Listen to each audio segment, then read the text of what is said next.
Science world ఛానల్కు స్వాగతం. ఈరోజు మనం చందమామపై సందడికి సిద్ధం అనే అంశం తెలుసుకుందాం.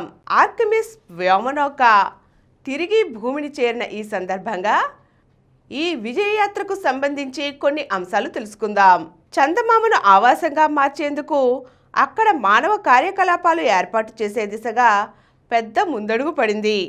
దీనికి సన్నాహకంగా చంద్రుడి చుట్టూ ప్రదక్షిణ కోసం అమెరికా అంతరిక్ష సంస్థ నాసా చేపట్టిన ఆర్టెమిస్ 2 యాత్ర దిగ్విజయంగా ముగిసింది. అనేక కొత్త రికార్డులను స్థాపించి చందమామకు సంబంధించి కనీ విని ఎరుగని ప్రదేశాలను వీక్షించి వచ్చిన వ్యోమగాములు Reid Wiseman, Victor Glover, Christina Koch, Jeremy హన్సన్లు ఒరయాన్ వ్యోమనౌకలో భూమికి తిరిగి వచ్చారు. 2 ఏళ్లలో చందమామపై వ్యోమగాములను దించడానికి, దశాబ్దంలోనే అక్కడ పూర్తి స్థాయి ఆవాసాన్ని ఏర్పాటు చేయడానికి ఈ యాత్ర గట్టి పునాది వేసింది. చంద్రుడిని చుట్టి భూమి దిశగా 4 రోజుల పాటు ప్రయాణించిన ఒరయాన్ వ్యోమనౌక ఏప్రిల్ 11 తెల్లవారుజామున ధ్వని కన్నా 33 రెట్ల వేగంతో భూ వాతావరణంలోకి దూసుకొచ్చింది. ఆ క్రమంలో చెలరేగిన తీవ్రస్థాయి వేడి వల్ల వ్యోమనౌక చుట్టూ వేడి పాస్మా ఏర్పడింది. దీంతో 6 నిమిషాల పాటు భూ కేంద్రానికి వ్యోమనౌకతో సంబంధాలు తెగిపోయాయి. ఆ సమయంలో నాసా అధికారుల దృష్టి వ్యోమనౌక ఉష్ణ కవచంపై కేంద్రీకృతం అయింది. భూ వాతావరణ రాపిడి వల్ల చెలరేగిన తీవ్ర ఉష్ణోగ్రతలను అది విజయవంతంగా ఎదుర్కొంది. ఈ తిరుగు ప్రయాణాన్ని వ్యోమగాముల కుటుంబ సభ్యులు మిషన్ కంట్రోల్ నుంచి వీక్షించారు.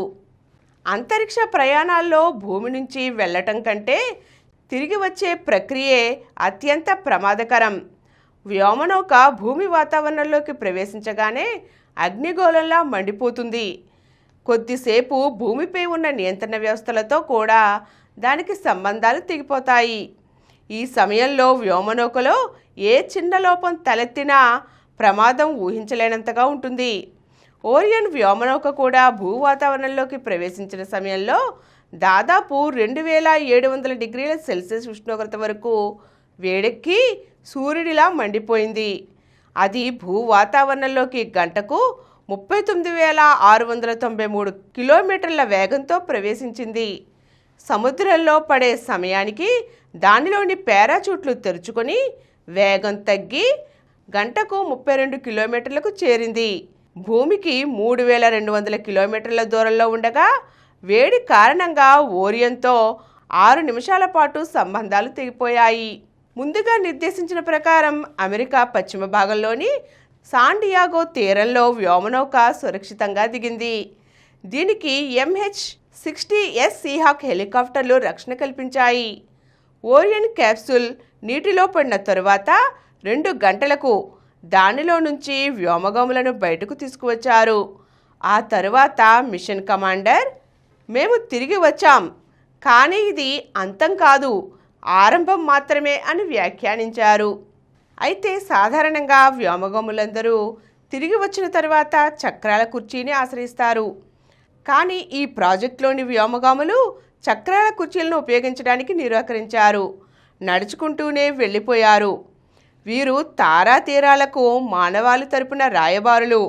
ఇంతకన్నా అత్యుత్తమ వ్యోమగాములను ఊహించలేమని అక్కడి కమాండర్ ఐజాక్మ్యాన్ వ్యాఖ్యానించారు.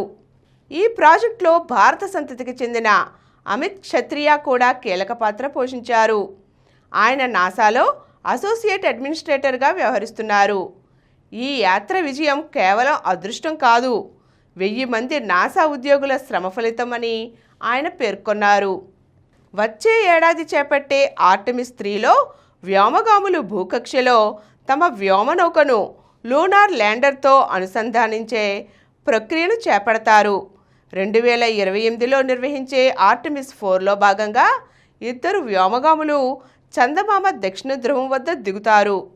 భవిష్యత్తులో జాబిల్లిపై ఒక ఆవాసాన్ని ఏర్పాటు చేయాలని, అంగారకుడు ఆ వెలుపలికి నిర్వహించబోయే యాత్రలకు లాంచ్ ప్యాడ్గా దాన్ని ఉపయోగించుకోవాలని నాసా భావిస్తోంది. ఈరోజు మనం చందమామపై సందడికి సిద్ధం ఆర్టెమిస్ 2 ప్రయోగం సాధించిన విజయాలను తెలుసుకున్నాం కదండి. మరో చక్కని అంశంతో మళ్ళీ కలుద్దాం. ఈ కార్యక్రమం మీకు ఎంతో నచ్చింది కదా. ఇటువంటి మరిన్ని వీడియోల కోసం అనతి కాలంలోనే 21 కోట్ల వ్యూస్ సాధించిన సమరం ఛానల్స్ సమర్పించు సమరం సైన్స్ వరల్డ్ ఛానల్కు సబ్స్క్రైబ్ చేయండి, లైక్ చేయండి, మీ ఫ్రెండ్స్కి షేర్ చేయండి. అలాగే ప్రక్కనున్న గంట సింబల్ని ప్రెస్ చేయడం మర్చిపోకండి.